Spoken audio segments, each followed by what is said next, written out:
السلام عليكم ورحمة الله.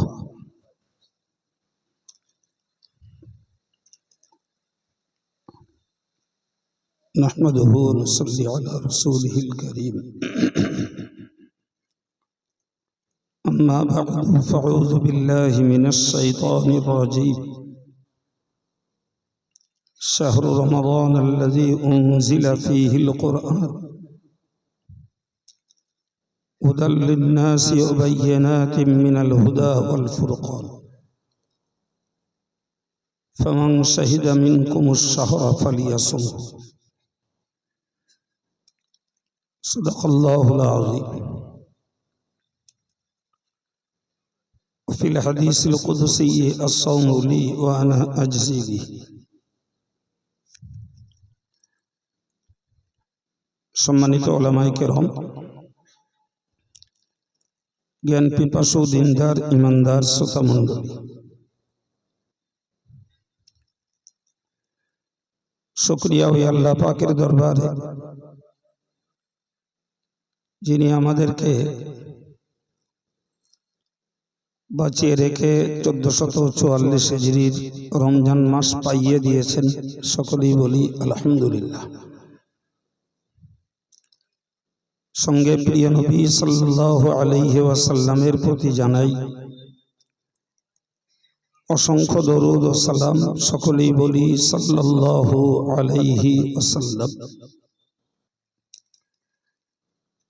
সম্মানিত সুধী, এশার পর থেকে দুজন চড়া কণ্ঠী বক্তার বক্তৃতা আপনারা শুনছিলেন। আমি খুব বিনম্র ভাষায় কিছুক্ষণ আপনাদেরকে দুটি কথা বলার লক্ষ্যে বসেছি। আমাদের সকলের মাথায় টেনশন রয়েছে। আজকে আমরা প্রথম রোজা সেহরি করব, ফলে রাত বাড়িয়ে ছাড়লে সেহরি থেকে ইফতারের ব্যবধান অনেকটা হয়ে যাবে। আর যদি মনে করি একটু ঘুমিয়ে নিয়ে স্পেস সেহরি করব, সেটাও আশঙ্কা আছে। আমি ব্যক্তিগতভাবে তারাবির পরে জলসা করার পক্ষে নই। এটা যথেষ্ট হেডেক। তো যেহেতু আজকে প্রথম রমজান মাস চালু হয়েছে, রোজা এখনো চালু হয়নি, যার ফলে অনেক দিনের ঐতিহ্যবাহী গবিলার 27 ফাল্গুনের ইসালে সব আজকে ধরে রাখা হয়েছে। আগামী বছর কি করবেন সেটা কমিটির সিদ্ধান্ত। পর কথা,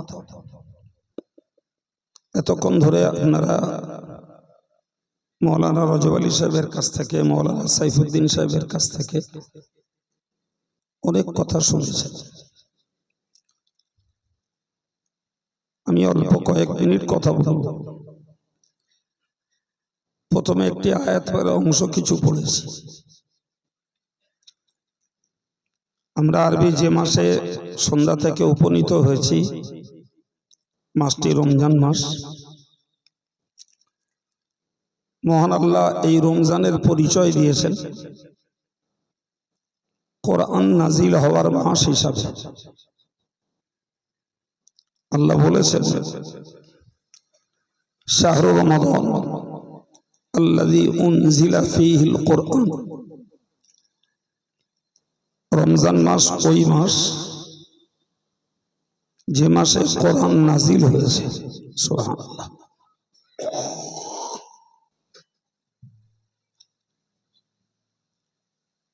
ভাই, সাধারণত যেটা দিয়ে কারুর পরিচয় দেওয়া হয় সেটার গুরুত্ব, তাৎপর্য, মর্যাদা বেশি হয়। রমজান জাস্ট একটা সময়, আর এই সময়টাকে মূল্য দেওয়া হচ্ছে, পরিচয় দেওয়া হচ্ছে কোরআন নাজিলের মাস হিসাবে। এখানে সহজেই অনুমান করা যায় পার্টিকুলার রমজান একটি মাসের তুলনায় বিশ্ব পরিচালনার সংবিধান আল কোরআনের গুরুত্ব এবং মর্যাদা অনেক গুণে বেশি। এই জন্যই আল্লাহ বলেছেন রমজান মাস কোরআন নাজিলের মাস। এই কথাটি কমন,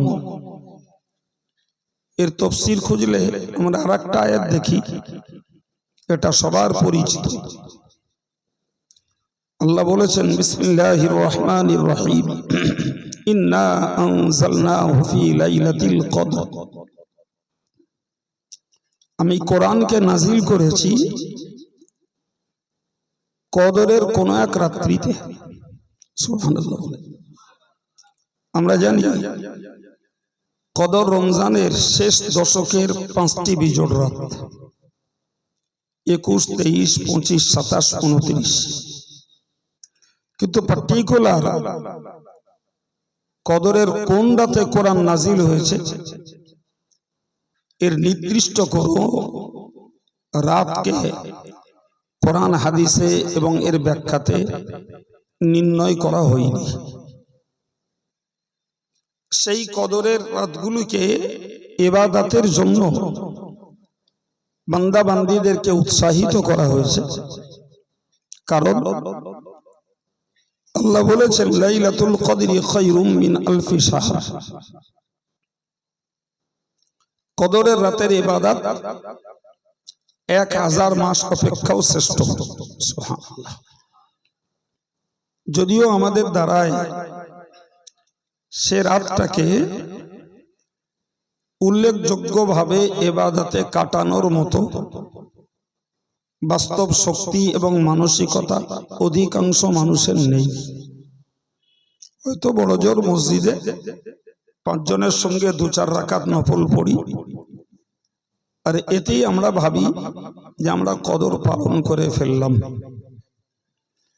কিন্তু কোরআন ওরকম 2-4 রাকাত নামাজের প্রতি উৎসাহিত করিনি, বরং বলেছে কদরের রাতের ইবাদতটাই 1000 মাস অপেক্ষা শ্রেষ্ঠ। তাহলে সেটি 2-4 রাকাত নফল নামাজের সঙ্গে সম্পৃক্ত নয়।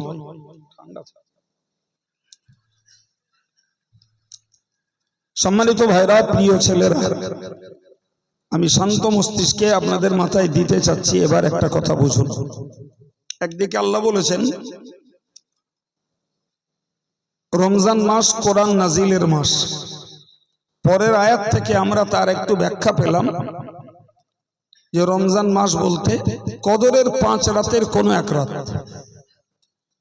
যে রাতে আল্লাহ কোরআনকে নাজিল করেছেন।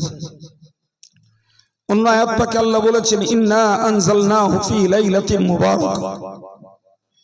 আল্লাহ বলেছেন আমি কোরআনকে নাজিল করেছি একটি বরকতপূর্ণ রাতে। সুবহানাল্লাহ।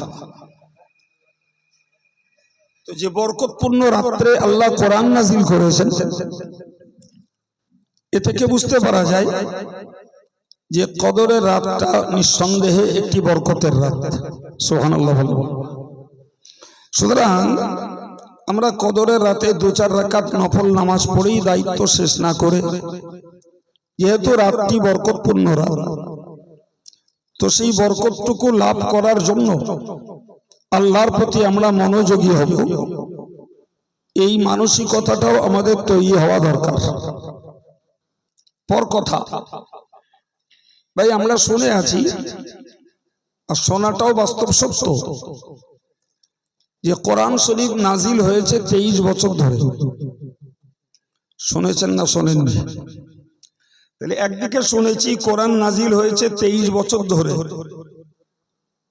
আর এদিকে দেখছি কোরআন নাজিল হয়েছে রমজান মাসের এক কদরের রাতে। এই দুটো কথা তো দুরকম, দুটো কথা একরকম নয়। দুটি কথার ভিতরে একটা অসামঞ্জস্য আমরা বাহ্যিকভাবে লক্ষ্য করছি। আমার কথা মাথায় যাচ্ছে? আবার বলছি আরেকবার, যে একদিকে দেখছি কোরআন থেকে প্রমাণিত কোরআন নাজিল হয়েছে কদরের রাতে, আর একদিকে দেখছি বাস্তবটা রাসূলুল্লাহর কাছে জিবরিল আমিন কোরআন নিয়ে এসেছেন 23 বছর ধরে। তাহলে দুটি কথার ভিতরে একটা বৈপরীত্য, একটা অসামঞ্জস্যতা, একটা পার্থক্য আমরা আন্দাজ করছি, ঠিক না ভুল? এই দুটি পৃথক কথার সামঞ্জস্যতা হলো দুটি কথা দুটি সত্য। তো প্রথম যেটি কদরের রাতে কোরআন নাজিল হয়েছে, এর ব্যাখ্যা হলো যে আল্লাহ পাক রমজান মাসের কোনো এক কদরের রাতে লৌহে মাহফুজ থেকে টোটাল কোরআনকে দুনিয়ার আসমানের বাইতুল ইজ্জত নামক একটি ঘরে একসঙ্গে পাঠিয়ে দিয়েছেন। কথা ক্লিয়ার? তাহলে এ থেকে প্রমাণ হয়ে গেল যে রমজান মাসে কোরআন নাজিল হয়েছে, কথার মর্ম হলো লৌহে মাহফুজ থেকে প্রথম আসমান পর্যন্ত, এবং সেটা সুরক্ষিত হয়েছে বাইতুল ইজ্জত নামক একটি ঘরে।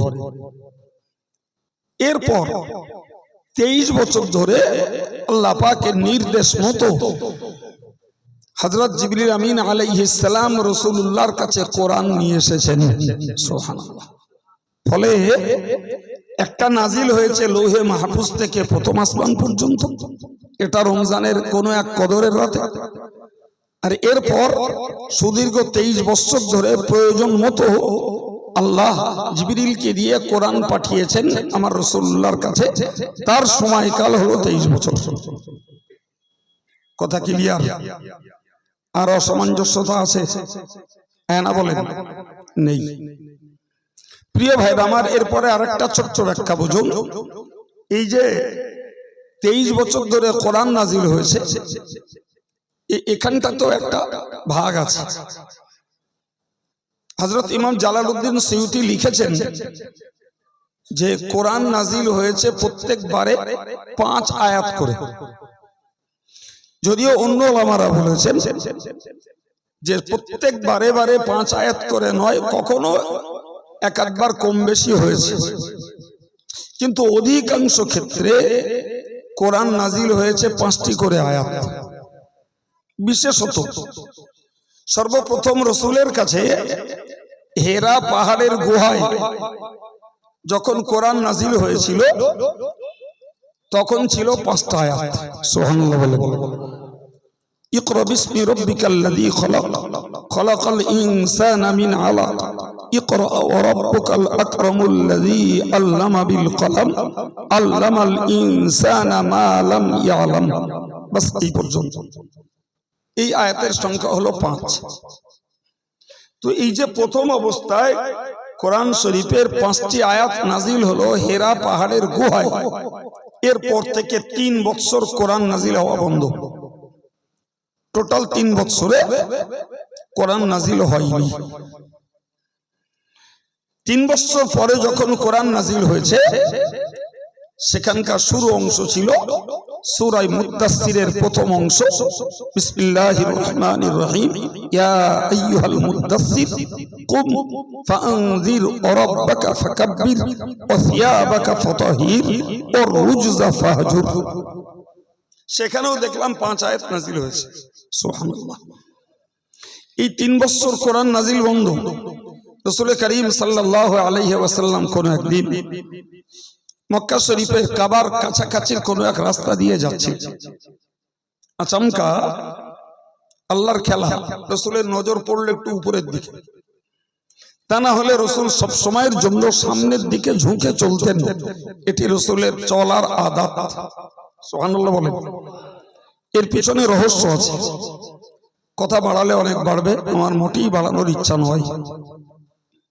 তবে এতটুকুই শুধু বলছি, মনে রাখুন, যদি যে কোনো ব্যক্তি সামনের দিকে ঝুঁকে চলেন তাহলে তার নজরটা অপাত্রে পড়ার ভয় কম। কথা বোঝাতে পারলাম কি? আর নজর যদি অপাত্রে কম পড়ে, পাপের পরিমাণও কম হবে। কারণ এই চোখটাই হলো কলবের জানলা।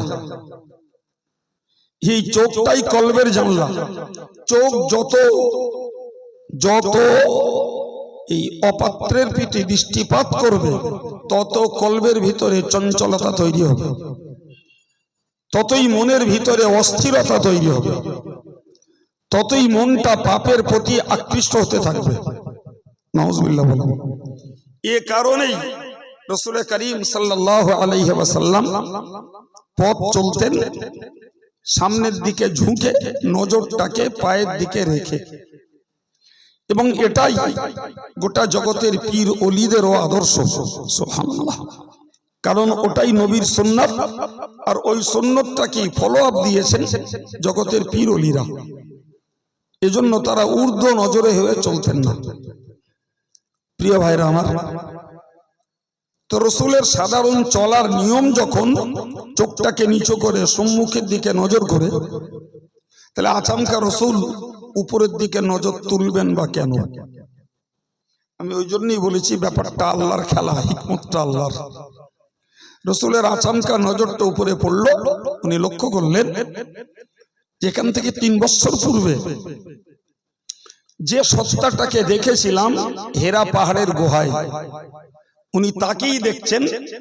তিনি এই জমিন এবং আসমানের মাঝে একটা ঝুলন্ত চেয়ারে বসে আছেন।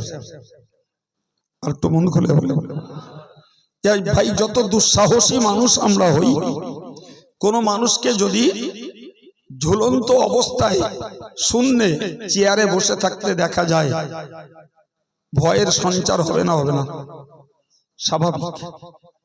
ওই যে রসুলের নজরে পড়লো যে 3 বছর আগে যাকে দেখেছিলাম হেরা পাহাড়ের গুহায়, আজকে তাকে দেখছি একটি ঝুলন্ত চেয়ারে শূন্যে তিনি বসা। জি, একেবারে ওইখান থেকে রসুল পুরো ইউটার্ন যাচ্ছিলেন যেদিকে, একদম 100 ডিগ্রি ঘুরে সোজা বাড়ি মুখ। সুবহানাল্লাহ। কি প্রমাণ হলো যে রসুল মানবীয় ভয়ে ভীতু? দেখলামটা কি? এটা কি? এর তো বাস্তব যুক্তি নেই। যে চেয়ারটার তলায় কোনো সাপোর্ট নেই, সেই চেয়ারে বসে আছেন, সোজা বাড়ি। যেই চাদর মুড়ি দিলেন, উনি চাদর মুড়ি দিলেন, কিছুক্ষণ একদম নীরব নিস্তব্ধ, নীরব নিস্তব্ধ। এরপরে যখন সম্মিত ফিরে এলো, ধাতস্থ হলেন, উঠি বললেন, খাদিজাকে, খাদিজা, আমার প্রতি আজকের আবার কোরআনের 5টি আয়াত নাজিল হয়েছে। সেই আয়াতগুলো ছিল ওই ইয়া আইয়ুহাল মুদ্দাসসির, হে চাদর আবৃতকারী, কুম, উঠে পড়ো, উঠে পড়ো, শুয়ে থাকার আর সময় নয়। কুম ফাআনজির, এবং লোকেদেরকে আমি আল্লাহর ভয় দেখাও। রাব্বাকা ফাকাব্বির, এবং তোমার রবের শ্রেষ্ঠত্ব বর্ণনা করো। সুবহানাল্লাহ। জি, ওয়াসিয়াবাকা ফাতাহির, তোমার দেহ, মন, পোশাক সবগুলোকে পবিত্র করো। ওর রুজজা ফাহজুর, এবং যত রকমের নাপাকি রয়েছে সবগুলোকে পরিত্যাগ করে দাও। প্রিয় ভাই, এইখান থেকে শুরু হলো 20 বছর ধারাবাহিক কোরআন নাযিল হলো। তাহলে আমি আপনাকে বুঝিয়েছি যে 23 বছরটারও একটা পার্থক্য আছে। সেই পার্থক্যটা হলো, প্রথমবারে 5 আয়াত নাজিল হয়েছে, 3 বছর বন্ধ, এবং এই 3 বছর পর থেকে 20 বছর একটানা কোরআন নাজিল হয়েছে। এই টোটালে প্রথমের 3, পরের 20 মিলে 23 বছরটাই আমাদের মাঝে সাধারণভাবে ছড়িয়ে আছে, যে 23 বছর ধরে কোরআন নাজিল হয়েছে। আল্লাহ বলেছেন, ওয়া ইন্নাহু লাতানজিলু রাব্বিল আলামিন, ওই কোরআন আল্লাহ পাকের পক্ষ থেকে, तमाम জগতের প্রতিপালকের পক্ষ থেকে অবতারিত একটি বিষয়। নাযালা বিহি রূহুল আমিন, যেটিকে নাজিল করেছেন বা যেটি নিয়ে নাজিল হয়েছেন রূহুল আমিন তথা হযরত জিবরিল আমিন আলাইহিস সালাম। হযরত জিবরাইলের এটি একটি গুণবাচক নাম, তিনি হলেন রূহুল আমিন। এরপরে আল্লাহ বললেন, আলা কলবিকা লিতাকুনা মিনাল মুনজিরিন, জিবরিল আমিন কোরআনটাকে নিয়ে নাজিল হয়েছেন আপনার অন্তরে, ওটিকে নিক্ষেপ করে দিয়েছেন যাতে করে আপনি মানুষের জন্য হতে পারেন ভীতি প্রদর্শনকারী, ভয় দেখানেওয়ালা। আপনি এই কোরআনটাকে আপনার জন্য, এই কোরআনটাকে দলিল হিসাবে গ্রহণ করে কাজে লাগিয়ে মানুষকে আপনি আল্লাহর ভয় দেখাবেন। এই জন্যই আপনার কাছে আল্লাহ কোরআন দিয়েছেন। সম্মানিত ভাইরা, আমি এরপরে আমার ফিরে যাচ্ছি এই গোড়ার অংশটার দিকে। শুরুতে কি বলেছিলাম? শাহরু রমাদান আল্লাযী উনজিলা ফীহিল কোরআন। রমজান মাস ওই মাস যে মাসে কোরআন নাজিল হয়েছে। মনে আছে না ভুলে গেছেন? জি ভাই, ওই আল্লাহ এবার বলছেন হুদাল লিন্নাস। এই কোরআন হলো মানব জাতির পথ প্রদর্শক। সুবহানাল্লাহ। আরেকবার মন খুলে বলুন। ঠিক ওই কোরআনের গোড়ায় উল্লেখ করা রয়েছে হুদাল লিল মুত্তাকিন। যারা কোরআন পড়ে তারা জানে সূরা বাকারার একেবারেই প্রথম অংশ রয়েছে আলিফ লাম মিম যালিকাল কিতাবু লা রাইবা ফীহি হুদাল লিল মুত্তাকিন। মাথা ঠান্ডা রেখে পার্থক্যটা বুঝুন। আমি আগে যে আয়াত পড়েছি সেখানে আল্লাহ কোরআনের পরিচয় দিতে যেয়ে বলেছেন কোরআন হলো মানব জাতির জন্য পথ প্রদর্শক। আর পরের আয়াতটাকে বললাম হুদাল লিল মুত্তাকিন। এই কোরআন মুত্তাকিনদের জন্য পথ প্রদর্শক। এই আন্নাস আর মুত্তাকিন, আবার বলছি এই আন্নাস আর আল মুত্তাকিন, এই দুটো শব্দের পার্থক্য কি একটু বুঝুন প্রিয় ভাইরা আমার। তো প্রথমত বলেছি কোরআন হলো মানব জাতির পথ প্রদর্শক। এই মানব জাতি থেকে মর্ম হলো সারা পৃথিবীর সর্বধর্মের মানুষ এর অন্তর্ভুক্ত। সুবহানাল্লাহ বলে। কোরআন যখন প্রথম নাজিল হয়েছিল ভাই, তখন তো গোটা আরব সাম্রাজ্যে মুসলমান বলে কেউ ছিল না, সব তো নন মুসলিম। তাহলে ওই কোরআনে রয়েছে তাদের জন্য হেদায়েত, তাদের জন্য কোরআনে রয়েছে সঠিক পথের দিশা এবং নিশানা। সুবহানাল্লাহ। সেটি হলো ঈমানের হেদায়েত। কিসের বলেছি জোরে বলুন, আবার একবার বলুন। তাহলে কোরআনের ভিতরে রয়েছে সর্বধর্মের মানুষের জন্য ঈমানের হেদায়েত তথা ঈমান আনার জন্য সঠিক পথের দিশা রয়েছে এই কোরআনের মধ্যে। সুবহানাল্লাহ, আল্লাহু আকবার। তো সেই কোরআন যে ঈমানের দাওয়াত দিয়েছে, আমরা রাসূল করিম সাল্লাল্লাহু আলাইহি ওয়াসাল্লামের লাইফ হিস্ট্রিতে দেখেছি রাসূলের ইন্তেকালের মাত্র 81 দিন পূর্বে আরাফাতের মরু ময়দানে বিদায় হজে রাসূলের সম্মুখে সেদিনকার শ্রোতা ছিল কম বেশি 1.5 লক্ষ। সুবহানাল্লাহ বলবেন না ভাই? এই যুগে 1.5 লক্ষ মানুষ জমায়েত হওয়াটা কোন আহামরি ব্যাপার নয়, জি। কিন্তু ওই জমানায় 1.5 লক্ষ মানুষ একত্রিত হওয়াটা বিশাল ব্যাপার। 1400 বছর পরে আজকে যারা হজ বা উমরা করছেন তারা বাস্তব চোখে দেখছেন এখনো মক্কা থেকে মদিনা যাওয়ার পথে 450 কিলোমিটার কম বেশি রাস্তা, এখনো বড় বড় 20, 30, 40, 50 মাইল বড় বড় ফাঁকা শূন্য পড়ে আছে। এই কথা বলেন। তাহলে এখান থেকে 1400 বছর আগে সেখানকার বসতি কতটা স্বল্প এবং পাতলা ছিল তা আন্দাজ করা যায়। হ্যাঁ না বলেন? আর এই পাতলা বসতির মাঝখান থেকে ইসলামের প্রতি দীক্ষিত হয়ে যে মানুষগুলো বিদায় হজে আরাফাতের মাঠে রাসূলের সম্মুখের শ্রোতা হলেন, এটা নিঃসন্দেহে একটা অভাবনীয় বিষয়। এই 1.5 লক্ষ মানুষের কেউ তো ছিল না আমার রাসূলের পূর্বে মুসলমান বলে। ছিল কি? হ্যাঁ, এই মানুষগুলো ওই কোরআনের হেদায়েত, কোরআনের দেখানো ইমানের হেদায়েত গ্রহণ করে আলহামদুলিল্লাহ তারা ইমানদার হয়ে সেদিন রসুলের জন্য নিবেদিত প্রাণের মানুষ, রসুলের জন্য জীবন উৎসর্গ করা সাহাবায়ে পরিণত হয়েছেন। আর একটু জোরে বলে, তাহলে কি বলবেন? যে তারা কোরআনের দেওয়া ইমানের দাওয়াত, কোরআনের দেওয়া ইমানের হেদায়েত তারা গ্রহণ করেছে। ঠিক কিনা বলেন ভাই? যেই তারা ইমানের হেদায়েত গ্রহণ করেছেন তখনই ওই মানুষগুলো হয়ে গেছেন মুত্তাকি। আর একটু জোরে বলেন। আল্লাহ পাক অন্য জায়গায় ওই জন্যই বলেছেন যে কোরআন হলো মুত্তাকিনদের জন্য হেদায়েত। আজকে পৃথিবীতে 600 কোটি এখনো তাওহীদ বিরোধী মানুষ রয়েছে। ক কোটি বললাম? 600 কোটি মানুষ রয়েছে যারা আল্লাহর একত্ববাদে বিশ্বাসী নয়। আর কম বেশি কমই বলা যায় 200 কোটির মতো মানুষ যারা আল্লাহর একত্ববাদে বিশ্বাসী তথা শাহাদা বাণী কলেমার বাণী পড়া মানুষের সংখ্যা প্রায় 200 কোটির মতো। কথা বুঝতে পারছেন কিছু না? বুঝতে পারেন না? তার মানে আমরা 200 কোটি কারা? জোরে বলেন।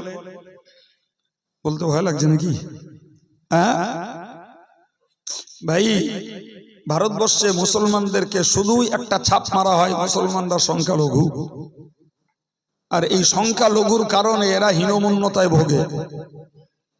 জি ভাই, যদি সারা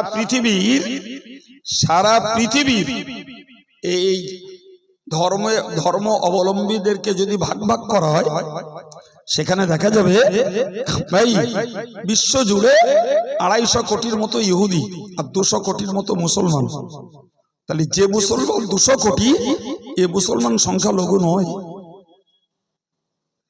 আরে যারা ভারতবর্ষে আমাদেরকে সংখ্যালঘু বলে আমাদের শক্তিকে দুর্বল করে দিচ্ছে, আমাদের শিক্ষাকে মূল্যহীন করে দিচ্ছে, সংখ্যালঘু বলে বলে এদের দুঃসাহসটাকে ভেঙে চুরমার করে দিচ্ছে, ভাই তাদের জায়গা বলো ভারতে আর নেপালে?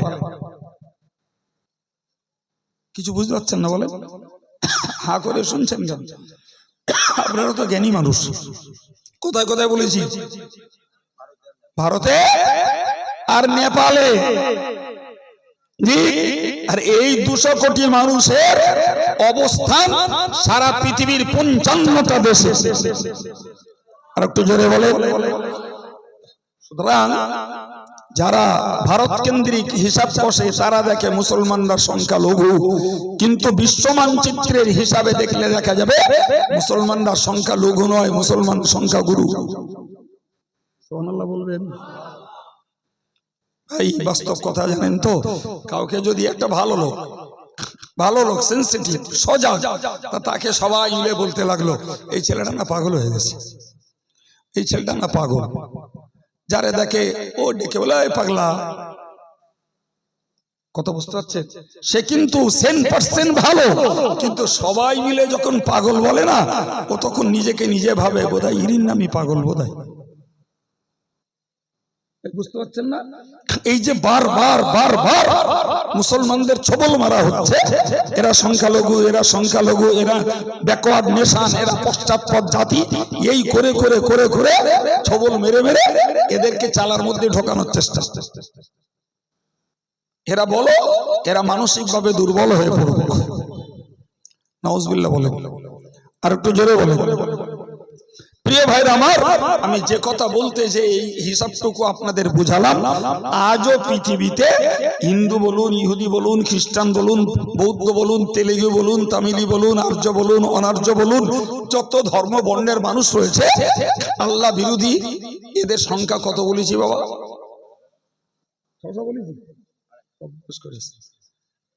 কত বলেছি? 600 কোটি। কত বলেছি? 600 কোটি। যারা আল্লাহ বিরোধী, আল্লাহর একত্ববাদের বিরোধী, এদের সংখ্যা কত? এই কোরআন ওদের জন্য ঈমানের হেদায়েত এনেছে। ওই 1400 বছর আগে ঈমানের হেদায়েত নিয়ে রাসূলের কদম তলে লুটিয়ে পড়ে যারা হয়েছিলেন সাহাবী, আজকের এই 600 কোটি মানুষের জন্য ওই কোরআনে হেদায়েত রয়েছে। ইসলামের দরজাও খোলা আছে। আজকের কোন ধর্মের কোন ব্যক্তি যদি ঈমানের কলেমা পড়ে ইসলামী ঘরে ঢোকে, তার জন্য আসন খালি রাখা আছে। সুবহানাল্লাহ হবে না, তাই তো? সুবহানাল্লাহ সেহরির সময় একসঙ্গে পড়ে দেবেন কোন এখন ভাই। দেখেন না, কলেজে ইউনিভার্সিটিতে ভর্তি নাই ছাত্রদের, তার আগে জানিয়ে দেয় সায়েন্স গ্রুপের জন্য রিজার্ভেশন সিট মাত্র 60টা, ম্যাথমেটিক্সের জন্য 20টা, অ্যারাবিকের জন্য 40টা। দেখেছেন না দেখেননি? লেখাপড়া শেখা মানুষ তো আছে কিছু। যখনই ওদের কোটা পড়ে গেল বলল আর হবে না, এরপরে যদি হওয়াতে হয় তাহলে কলেজ ইউনিভার্সিটির ইউনিয়নের ছাত্রদের টাকা ঘুষ দিয়ে হবে, তাইলে কড লাইনে ঢোকা যাবে। তা না, তার লাইন নেই। ইসলাম কি ওইরাম? ইসলাম ওইরাম হাত্তা তাতলু আশ-শামসু মিন মাগরিবিহা, যতদিন পর্যন্ত কিয়ামতের মেজর সিনের একটি যে কিয়ামতের সময় পশ্চিম আকাশ থেকে সূর্য উদয় হবে, ওই পর্যন্ত গোটা বিশ্ব অমুসলিমের জন্য ইসলামের দরজা খোলা রয়েছে। যে যখন ইচ্ছা ইসলামের ভিতরে ঢুকতে পারে, ইসলামের সিট খালি আছে। আর একটু মন খুলে বলে, এর নাম হলো হুদাল লিন্নাস, এরই নাম হলো কোরআন, মানব জাতির পথ প্রদর্শক। আমরা তো মুসলিম অধ্যুষিত এলাকাতে বাস করি ভাই।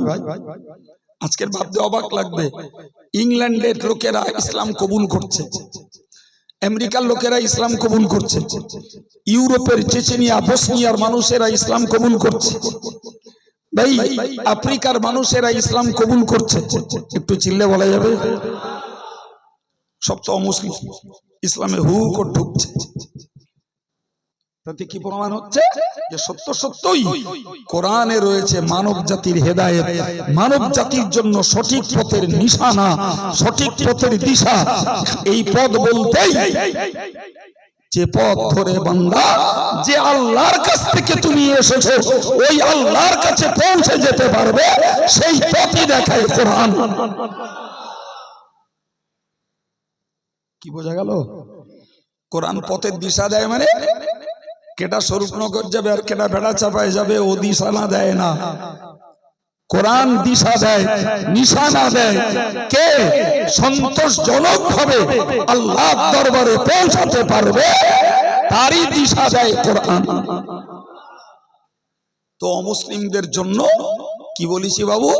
কোরআনের বার্তা হুদাল লিন্নাস, ওটা মানব জাতির জন্য পথ প্রদর্শক। সুবহানাল্লাহ। আমার বক্তব্য, সেদিনের মানুষেরা আমার রাসূলের কাছে ঈমানের কলেমা পড়ে ইসলামে দীক্ষিত হয়েছিলেন। ওই পশ্চিম দিক দিয়ে সূর্য ওঠা পর্যন্ত সারা পৃথিবীর সকল মানুষের জন্য রাস্তা খোলা আছে। তুমি আজও শাহাদা বাণী পড়ো, আল্লাহকে সাক্ষী দাও, রাসূলকে সাক্ষী দাও, তুমি ইসলামের ঘরে ঢোকো, তোমার জন্য কোনো বাধা নাই। আছে বাবা? আরে কোন মুসলিম যদি আমাদেরকে সাক্ষী রেখে বলে তথা আমাদের সামনে বলে আশহাদু আল্লা ইলাহা ইল্লাল্লাহ ওয়াহদাহু লা শারীকা লাহু ওয়া আশহাদু আন্না মুহাম্মাদান আবদুহু ওয়া রাসূলুহু, আপনি বলেন ওই লোকটাকে ঈমানদার বলবেন কিনা? বলুন বলুন বলুন, ওই লোকটাকে ঈমানদার বলতে আপনি বাধ্য। যদি ধরে নেই ওই লোকটার কলবে আল্লাহর একত্ববাদের বিশ্বাস নেই, কিংবা রাসূল করিমের রিসালাতের উপরে বিশ্বাস নেই, তাহলে সেক্ষেত্রে বলবো ইন্নাল্লাহ লোকটা মুনাফিক, কিন্তু ইন্নান নাস লোকটা মুমিন। সুবহানাল্লাহ বলেন। তা আল্লাহর কাছে লোকটা মুনাফিক, মানুষের কাছে লোকটা জোরে বলো ঈমানদার। একটি হাদিস শুনলে কথাটির প্রমাণ হয় খুব ভালোভাবে। রাসূলুল্লাহর পোষা ছেলেটার নাম যায়েদ রাদিয়াল্লাহু আনহু, আর রাসূলুল্লাহর এই পোষা ছেলের একটা পুত্র, তারে বলা যায় রাসূলের পৌত্র সম্পর্কিত একটি ইতিহাস প্রসিদ্ধ ছেলে, যার নাম উসামা। কি নাম? রাদিয়াল্লাহু আনহু। তিনিও নবী সাহাবী, বাপও সাহাবী, ছেলেও সাহাবী। হযরত উসামা ইবনে যায়েদ ইবনে হারিস রাদিয়াল্লাহু আনহু। প্রিয় ভাই, এই উসামা জিহাদের ময়দানে জিহাদ করছে। একটা শত্রু তাকে মারার জন্য তলোয়ার প্রয়োগ করেছে। হযরত উসামা রাদিয়াল্লাহু আনহু তিনি তার ঢাল দ্বারা ওই শত্রুর আরোপিত তলোয়ারের কোপটাকে ঠেকিয়েছেন। সুবহানাল্লাহ। ফলে তার কোনো ক্ষতি হয়নি। পরক্ষণে তিনি সামলে নিয়েই তলোয়ার যেই প্রয়োগ করেছে, লোকটি বলছে আশহাদু আল্লা ইলাহা ইল্লাল্লাহ ওয়া আশহাদু আন্না মুহাম্মাদান আবদুহু ওয়া রাসূলুহু। হযরত উসামা ইবনে যায়েদ এই তলোয়ারের গতি রোধ করতে পারেননি, ঝেড়ে দিয়েছেন, মানুষটা স্পটে ডেথ। কথা বোঝা গেল? কিন্তু তার ডেথ হওয়ার আগে, মৃত্যু আসার আগেই লোকটা কলেমা পড়ে ফেলেছে। সাহাবায়ে কেরামেরা নবীর কাছে হযরত ওসামার এগেইনস্টে নালিশ করলেন, বলে হুজুর, আপনার সেই পোষা পৌত্র প্রিয় সাহাবী ওসামা একজন কলেমা পড়া লোককে মেরেছে। রাসূল ওসামাকে ডাকলেন, ডেকে বললেন, তুমি কি কলেমা পড়া কোন লোককে মেরেছো? উনি অকপটে বললেন, জি আমি মেরেছি। কেন মারলে? বললে হুজুর, ও ঈমান আনার জন্য কলেমা পড়িনি, ও কলেমা পড়েছে আমার তলোয়ারের মারির হাত থেকে বাঁচার জন্য। বাস্তব দৃষ্টিতে হযরত ওসামার কথা সত্য বলো, কিন্তু রাসূলের কাছে ওইটা বরদাস্ত হয়নি। রাসূল খুব রেগে গেলেন, চেহারা লাল হয়ে গেল। রাসূল খুব গাম্ভীর্যের সঙ্গে বললেন, আল্লাহ শাকাত্তা কলবা, তুমি যে বলছো যে ওই লোকটা ঈমান আনার জন্য কলেমা পড়েনি, মারির হাত থেকে বাঁচার জন্য কলেমা পড়েছে, তার অন্তরটাকে তুমি চিড়ে ফেড়ে দেখেছো কি? ঈমানের মূল সেন্টার তো কল, ওটা দেখার মালিক তো আল্লাহ। ওটা দেখার মালিক কে? তুমি অন্তরের বিচার করতে গেলে কেন? তোমার জন্য তো বাহ্যিক ওই কলেমা পড়াটাই ছিল ঈমানদারিত্বের প্রমাণ। কথা মাথায় ঢুকছে কিছু? এরপরে তুমি কেন মারলে তাকে? হযরত ওসামা একদম নীরব, নিস্তব্ধ। প্রিয় নবী বললেন, ওসামা, তুমি যে কাজ করেছো এর পরিণতি জানো? ওই লোকটা যদি সত্যকারের আল্লাহর প্রতি ঈমান এনে থাকে, তাহলে টাটকা একজন মুমিন, ওই লোকটা জান্নাতে তোমার দরজায় পৌঁছে যাবে। তুমি এতদিন ধরে জিকির, ফিকির, তাসবিহ, তেলাওয়াত, নামাজ, রোজা, রাসূল প্রেম যা কিছু অর্জন করেছো, এর সবের পাওনা গন্ডা হবে ওই লোকটা। আর তোমার পাওনা হবে ওই লোকটা নব মুসলিম, তার স্টেজটা, তার দরজাটা তোমাকে নিতে হবে। এই তোমার পরিণতি। ভাই, আমি আপনাকে বলবো যে রাসূলুল্লাহ এই যে কথা বললেন, এতে কি প্রমাণ হলো? রাসূল কলব দেখতে বলেছেন না মুখ দেখতে বলেছেন? বললেন, সবাই মিলে বলতে হবে, আমি একজনের রোজ করছি না। রাসূলুল্লাহ মুখের স্বীকৃতিটাই দেখেছেন যে ওই লোকটা যখন কলেমা পড়েছে, ভিতরটা খোঁড়ার দায়িত্ব তোমার নয়, ওটা আল্লাহ খুঁড়বেন। তুমি বাহ্যিক এই স্বীকৃতির বিনিময়ে তাকে মুমিন, মুসলমান হিসাবে মারটা থেকে প্রতিরোধ করতে পারলে না কেন? এমনকি অন্য হাদিস খুঁজলে পাওয়া যায়, প্রিয় নবী বলেছেন, মান কানা আখিরু কালামিহি লা ইলাহা ইল্লাল্লাহ ফাদাখালাল জান্নাহ। সুবহানাল্লাহ। প্রিয় নবী বললেন, যে লোকটার শেষ কথা হবে লা ইলাহা ইল্লাল্লাহ, ওই লোকটা ওই কলেমার বিনিময়ে জান্নাতে চলে যাবে।